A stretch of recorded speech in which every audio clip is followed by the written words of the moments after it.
Zero.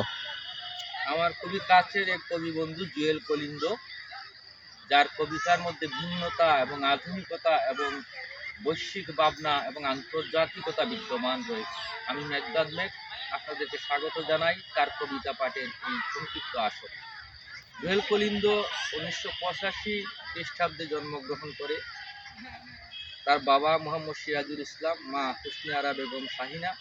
আমি তার কাব্যটি পড়েছি এবং এটা নিয়ে আমি একটা সংক্ষিপ্ত গদ্য আমার ডায়েরিতে লিখেছি।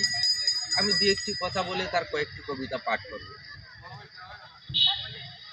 তার কবিতার মধ্যে তার নিজস্ব চিন্তা এবং সরলতা বিদ্যমান, কোনো ধরনের আশ্রিত বা নকলিত কিছু নেই।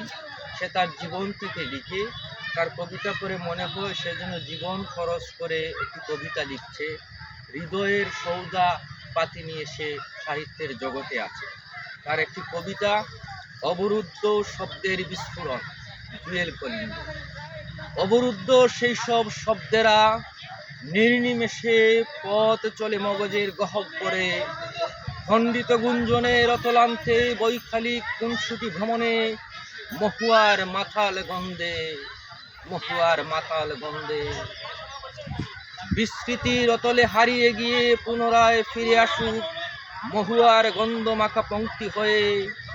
অসুস্থতার অস্বস্তি নিয়ে এই নগরের দূষিত বাতাসে দারুণ অনাদর আর অবহেলায় বেড়ে ওঠা পথ শিশুদের মতোই বেড়ে ওঠে আমার কবিতারা। এইসব অবহেলার বীজ মন্ত্র পাঠ করে ওই অবহেলিত পথ শিশুর দল হয়ে উঠবে কবিতা। ওইসব পথ শিশুর দল হয়ে উঠবে কবিতা। আর তোমরা যেভাবে দূষিত করে চলেছ নাগরিক বাতাস, ওরা তেমনি ভাইরাস হয়ে শুদ্ধ করবে তোমাদের মন, মানস আর মস্তিষ্ক। মানুষের মস্তিষ্ক যদি সুস্থ না হয়, মস্তিষ্ক যদি উর্বর না হয়, বিকশিত না হয়, সাংস্কৃতিক না হয়, রাজনৈতিক শুদ্ধ চিন্তার না হয়, তাহলে মানুষের জাগতিক যাত্রাটা ব্যাহত হয়। তবে সেখানে সেই মানসিক উন্নতির কথা এবং মস্তিষ্কের উর্বরতার কথা বলেছেন। শোষণ বঞ্চনার বিপরীতে দাঁড়িয়ে তার এই কবিতা মানুষের কথা বলে। আমরা চলে যাব তার কিছু সংক্ষিপ্ত কবিতায়, ছোট কিন্তু গুরুত্বপূর্ণ। জুয়েল কলিন্দের গুচ্ছ কবিতা বিশ্ব ব্রহ্মাণ্ড, একটি ধারণা মাত্র। আবার জুয়েল কলিন্দ মুখোশ কবিতায় বলছে, অবিকল মানুষের মুখের মতো মুখোশ পরে বেড়ায় মানুষগুলো। এই মুখোশ পরা সমাজে মানুষকে চিনে নেওয়া বড়ই কঠিন। চিনতে হলে প্রয়োজন প্রেম এবং ভালোবাসা। তিনি তার ভালোবাসা দিবস কবিতায় বলছেন, হরেক রকমের বাজার বসেছে, এখন ভালোবাসারও চলে বেচা কেনা। কাকে বলবো ভালোবাসি আজ, ভালোবাসার দায়ে প্রচুর দেনা। ভালোবাসার দায়ে যে দেনা, সেই দেনা শোধ করা বড়ই কঠিন। মানুষের ভালোবাসার দেনা আমরা কতটুকু শোধ করব? তৈরি হয়ে মানুষের অভিমান। আবার আমাদের ভালোবাসা জোরে জোরে থেকে যাবে কবিতায় তিনি ভালোবাসার কথা বলছেন।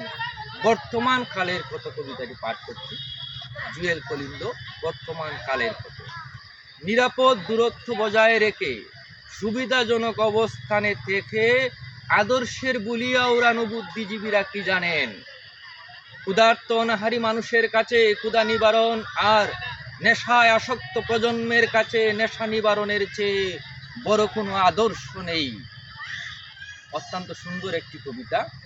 এই কবিতাতে তিনি আমাদের নেশাগ্রস্ত সমাজের মতো গলিত এবং পুঁজে জমা পুঁজিবাদী সমাজ ব্যবস্থার বিরুদ্ধে কথা বলেছেন, যা অত্যন্ত গুরুত্বপূর্ণ এবং খুবই সুন্দর। সামনে আসছে মে দিবস, মে মাস। মে দিবসের কবিতা দিয়ে তার এই কবিতা পাঠের সংক্ষিপ্ত আসর আমি একদম শেষ করব। মে দিবস, জুয়েল কলিন্দ। রক্ত জরে, ঘাম জরে, ঝরে নুনা দুঃখ, দুঃখের বানেতে বাসে কত কত বুক। এসবই কি যায় আসে, মালিকের মন হাসে, অট্টালিকায় বসে গুনে লাভের সুখ। আর কত চুপ রবি, কত বঞ্চিত হবি, কত রবি উপোস। জেগে উঠো খাবিকা, নূর নাই খামকা, গড়ে দে ইতিহাস আরেক মে দিবস, গড়ে দে ইতিহাস আরেক মে দিবস। আমরা সেই মে দিবসের অপেক্ষায় থাকলাম, যেখানে শোষিত বঞ্চিত মানুষের জাগরণের মে দিবস হবে এবং বিশ্বব্যাপী সমাজতান্ত্রিক পরিবর্তনের সমাজ আন্দোলনের যাত্রায় অপেক্ষায় রইলাম আমরা। মানুষের মুক্তি হোক, শুভ হোক বুদ্ধির, শুভ হোক জীবনের। ধন্যবাদ।